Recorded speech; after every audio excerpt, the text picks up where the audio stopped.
Mas a comunicação não violenta, ela veio muito dessa história da minha família ser tão disfuncional e eu não ter aprendido a falar, né? Então eu acabava vivendo relacionamentos onde eu não conseguia falar o que eu estava sentindo, eu não conseguia me colocar, eu ia engolindo até a hora que a pessoa não tinha nem chance mais. Porque aí quando eu falava, eu já fuzilava.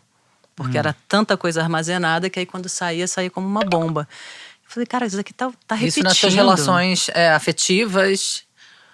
Afetivas de trabalho também. Mas mais nas afetivas, né? Assim, nos casamentos, assim, tipo… Eu falei, porra, tá estranho. E eu não conseguia, cara. Quando eu tinha vontade de falar, eu tinha tanto medo de desagradar a pessoa que eu não conseguia falar. Não conseguia.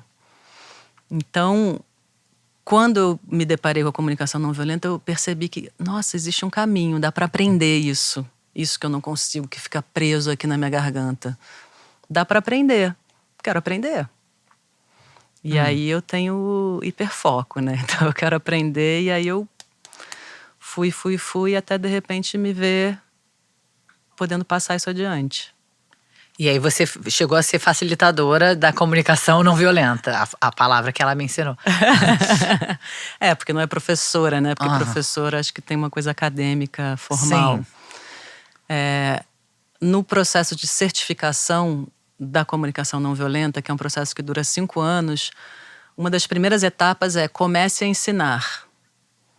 E aí eu falei, tá bom, vou começar a ensinar. Chamei uns amigos, fiz um negócio assim, tipo lá, 5 pessoas e comecei. E no paralelo eu comecei a fazer umas pílulas de comunicação não violenta no meu Instagram. Sim, foi então quando começou a sua carreira na mídia social, na é isso? Na mídia social. Mas, Zu, explica um pouquinho o que você pode dizer sobre comunicação não violenta. Só porque a gente presume que as pessoas saibam o que é, mas nem todo mundo sabe o que é. Então, a comunicação não violenta ela foi inventada por um psicólogo americano chamado Marshall Rosenberg.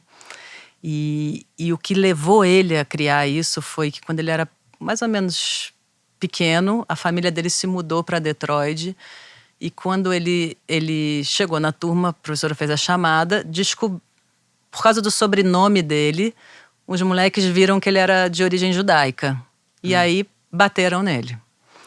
E aí ele chegou em casa e ele fala que desde esse momento ele cresceu a pergunta nele, assim, tipo, cara, o que faz as pessoas serem violentas? E o que faz as pessoas da minha família que sobreviveram ao Holocausto serem tão amorosas? O que é isso? Né? O que causa isso? Então ele conta que ele cresceu com essa pergunta, aí ele foi estudar psicologia, não achou essa resposta, e aí depois ele encontrou Gandhi. Então ele se apaixonou pelo trabalho do Gandhi, e aí ele usa o termo não violência por causa do Gandhi. Sim. E que depois até virou uma questão para ele, porque a comunicação não violenta ela é muito do sim. Ele defende a ideia de que o não está conectado com a vida, não existe, o não é real. O que é real é o sim. Então, o não violenta virou um paradoxo na própria criação dele, assim, né? Tô tentando… Em que sentido?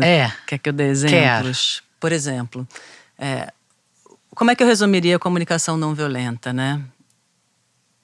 Seria pensar como tornar a vida mais maravilhosa. Essa é a base de toda a filosofia que ele criou. Mas então o tempo inteiro que você fala, você tá pensando nisso?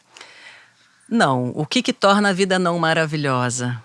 As relações de poder, né? As comparações. Né? Então ele começou a mapear e perceber, nossa, há 8.000 anos, a nossa sociedade começou a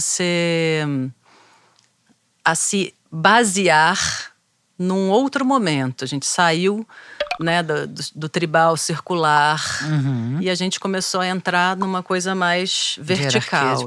De hierarquia de poder. E isso torna a vida um inferno. Senta direito, garota.